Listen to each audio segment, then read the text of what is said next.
La culture de l'or rouge séduit de plus en plus d'agriculteurs. Le cas de Amir qui procède ce matin à la cueillette de ses fleurs dont les bulbes ont été plantés depuis environ 4 semaines. Ce safranier qui a lancé cette expérience à Dragmizen utilise des méthodes typiquement artisanales. Il faut faire un choix des bulbes. Il faut d'abord, lorsqu'on choisit nos bulbes, il faut acheter des bulbes avec leur certificat de bonne santé. Il faut travailler de la manière artisanale le plus possible. Il ne faut pas qu'il y ait des machines, il ne faut pas qu'il y ait des pesticides, des insecticides, des engrais, rien. C'est pourquoi on choisit un peu les terres jachères, les terres qui n'ont pas été travaillées déjà. Et pour avoir un produit bio de qualité, voici la méthode adéquate, car le prix du safran dépend de sa qualité. Là, on commence à faire l'émondage. C'est une opération très délicate. Il faut éviter d'altérer le produit. Voilà les pistils rouges. C'est ça le safran. Là, c'est la fleur de safran. Et là, c'est les pistils. Il y a 3 stigmates dans chaque fleur de safran.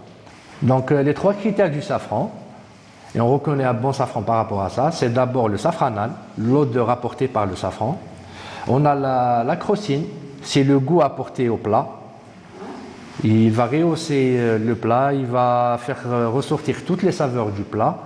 Il va apporter un goût un peu terreux, un peu amer. Et on a la picrocrocine. La picrocrocine, c'est la couleur apportée au plat, bien sûr, parce qu'il va virer un peu au jaune. Après le séchage, une étape très importante où le safran perd 80% de sa masse, on procède à la conservation qui dure entre 2 à 3 mois. Si Amir entame aujourd'hui sa première expérience dans la culture du safran, c'est grâce à des noms qui brillent déjà sur le marché international. Ce sont les premiers safraniers en Algérie, c'est Madame Louisa Sidi Haket et son mari Mustafa Aknouch, qui se sont installés, ils sont revenus de France, ils se sont installés ici en Algérie, du côté de Constantine. Ils ont commencé à faire leur première safranière. Après, ils ont incité les gens au fur et à mesure. Ils les ont formés, ils ont créé d'autres safranières. Donc il y a un safran algérien, c'est celui de notre présidente. Ce safran-là, le safran Tariqi, qui a été classé catégorie 1. Il est l'un des 4 meilleurs safrans au monde. Un peu moins de 10 kilos est la quantité de safran produite par l'Algérie.